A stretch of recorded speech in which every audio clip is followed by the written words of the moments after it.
برباد ہو گیا وہ شخص جس نے عصر کی نماز کو جان بوجھ کر چھوڑ دیا۔ اس کو یہ بھی پتہ نہیں تھا کہ عصر کی نماز کتنی اہمیت رکھتی ہے۔ آج نماز ہم پر بوجھ کیوں ہے؟ دنیاوی کاموں میں ہم 8 گھنٹے، 12 گھنٹے اور 24 گھنٹے ڈیوٹی کرتے ہیں، کام کرتے ہیں۔ وہ کام کتنا ہی مشکل کیوں نہ ہو، کتنا ہی سخت کیوں نہ ہو، اس کام میں ہم کبھی بھی لاپرواہی نہیں کرتے اور وہ کام نہ ہم پر بوجھ لگتا ہے۔ نماز ہمیں بوجھ کیوں لگتی ہے؟ اس لیے کہ نماز میں ہم دلچسپی نہیں رکھتے، نماز پڑھنے کے لیے ہمارا دل بھی نہیں لگتا، نہ کبھی ہم نماز پڑھنے کے لیے اللہ کے گھر میں آئے ہیں، نہ کبھی ہم کسی اللہ والے کے پاس بیٹھے ہیں وہ ہمیں نماز کے بارے میں بتائے، نماز کی فضیلت کے بارے میں بتائے۔ نماز پورے دین کی عملی بنیاد ہے۔ نماز میں خشوع اور خضوع بھی ہے، نماز میں طہارت اور پاکیزگی بھی ہے، نماز میں انسان کی انفرادی زندگی اور اجتماعی زندگی کے اہم بے شمار فائدے بھی ہیں۔ تمام اسلامی عبادات میں نماز اہم ترین عبادت ہے۔ دوسری عبادتیں خاص لوگوں پر مخصوص اوقات میں فرض ہوتی ہیں۔ مثلا روزے سال میں 1 مہینے میں فرض ہوتے ہیں۔ حج صاحب استطاعت لوگوں پر زندگی بھر میں 1 مرتبہ فرض ہوتا ہے۔ زکوٰۃ مالدار لوگوں پر فرض ہوتی ہے۔ لیکن نماز کے لیے ایمان لانا شرط ہے۔ ایمان لانے کے بعد ہر شخص پر، عاقل اور بالغ پر، بیمار اور تندرست پر، مرد اور عورت پر، مقیم اور مسافر پر یکساں فرض ہے۔ یہاں تک کہ میدان جنگ میں بھی ہر لمحہ جب دشمن کا خطرہ ہوتا ہے وہاں بھی نماز نہ صرف فرض ہے بلکہ جماعت کے ساتھ پڑھنے کی بھی تاکید ہے۔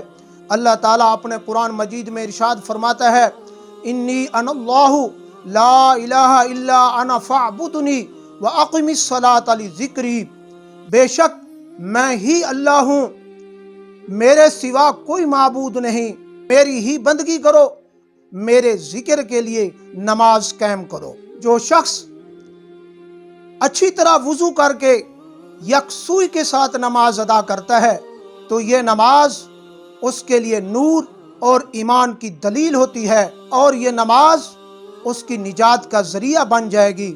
جو شخص اچھی طرح وضو نہیں کرتا اور یکسوئی کے ساتھ، خشوع اور خضوع کے ساتھ نماز ادا نہیں کرتا تو یہ نماز اس کے لیے نہ نجات کا ذریعہ بنے گی، نہ نور اور نہ ایمان کی دلیل ہوگی، بلکہ ایسے شخص کا حشر قیامت کے دن فرعون، حامان اور ابی بن خلف کے ساتھ ہوگا۔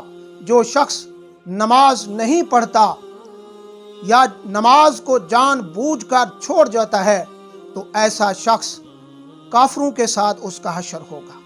فجر کی نماز پڑھنے والے کے چہرے پر نور آ جاتا ہے اور وہ سارا دن اللہ کی حفاظت میں رہتا ہے، اللہ کی پناہ میں رہتا ہے اور سارا دن اس کے کام میں اللہ کی رضامندی ہوتی ہے۔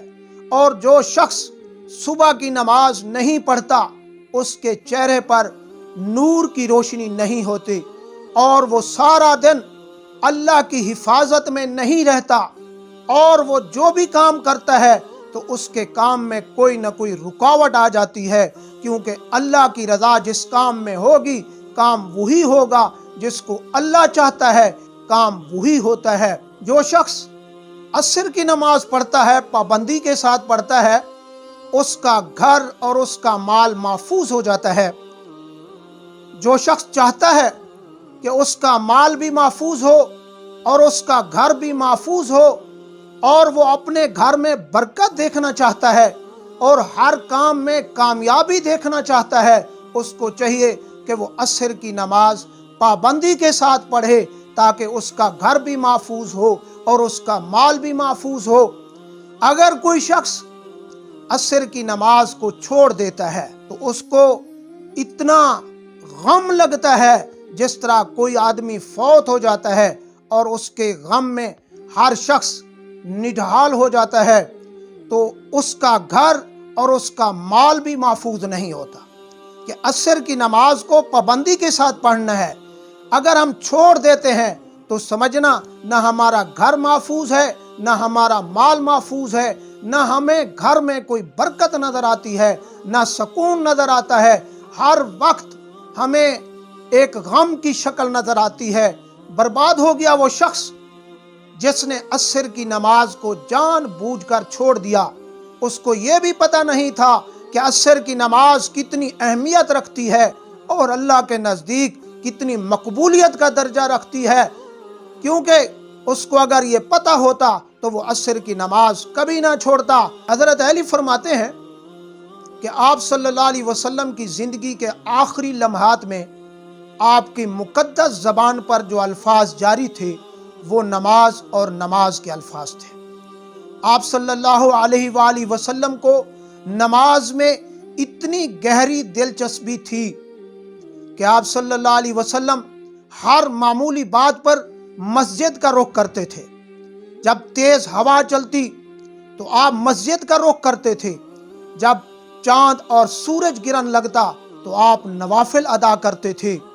آپ صلی اللہ علیہ وسلم جب بادل دیکھتے اور بادلوں میں گرج چمک دیکھتے تو آپ نوافل ادا کرتے تھے۔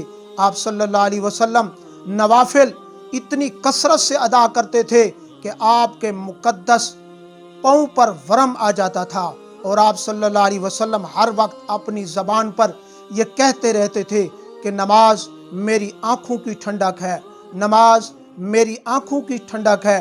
آپ صلی اللہ علیہ وآلہ وسلم اپنے صحابہ کو مختلف مہمات پر بھیجتے تھے اور ان کو یہ بھی تاکید کرتے تھے کہ آپ جس بستی کے قریب سے گزریں تو انتظار کرنا، اگر اس بستی سے آواز اذان کی آ رہی ہے تو اس بستی پر ہرگز حملہ نہ کرنا۔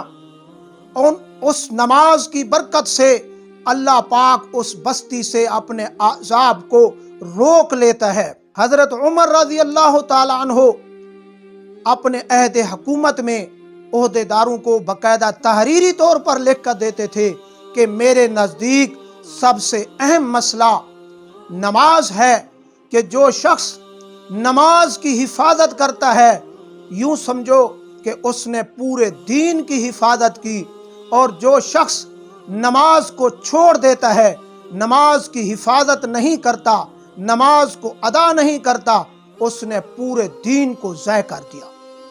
کیونکہ نماز ہی ایسا رشتہ ہے، ایسی عبادت ہے جو اللہ تعالیٰ سے رشتہ جوڑتی ہے، بندے کو اللہ کے قریب کرتی ہے، بندے کے دل میں اللہ کی محبت ڈالتی ہے۔ جو شخص اللہ کے قریب ہو جاتا ہے نماز کے ذریعے سے، اور سجدہ تو اللہ کے قرب ہونے کا ایک واحد عبادت کا رکن ہے کہ سجدے میں اللہ بہت زیادہ قریب ہوتا ہے۔ بندہ اللہ کی عبادت کے ذریعے اللہ کے اتنا قریب ہو جاتا ہے، اتنا قریب ہو جاتا ہے، اللہ بھی اس کے قریب ہو جاتا ہے کہ وہ جس وقت کسی بھی دعا کے لیے، کسی بھی ضرورت کے لیے دعا کے ہاتھ اٹھاتا ہے تو اللہ تعالیٰ اس کی دعا کو قبول فرماتے ہیں۔ میرے بھائیوں، نماز کو کبھی نہ چھوڑنا۔ جب آپ نماز کی پابندی کریں گے آپ کو خود بخود یہ معلوم ہو جائے گا کہ ہماری زندگی کے سارے مسائل حل ہو گئے ہیں۔ ہماری زندگی میں جتنی مشکلات تھیں، کچھ ایسے کام بھی ہوتے ہیں زندگی میں کہ بندہ پریشان ہوتا رہتا ہے، تو اس کو چاہیے کہ فوراً نماز ادا کرے، نوافل ادا کر لے۔ نماز پڑھنے کے بعد انسان کے فکر، پریشانیاں، غم جس کی وجہ سے وہ پریشان بیٹھا تھا وہ دور ہو جاتی ہے۔ یہ نماز ہی ایسی عبادت ہے جو انسان کو ہر پریشانی سے دور رکھتی ہے اور ہر خوشی عطا کرتی ہے، کیونکہ نماز کا تعلق ہی اللہ سے تعلق ہے۔ جب ہمارا تعلق اللہ سے جڑ جاتا ہے تو اللہ تعالیٰ ہماری سب مشکلاتوں کو حل کر دیتا ہے، ہماری پریشانیوں کو دور کر دیتا ہے۔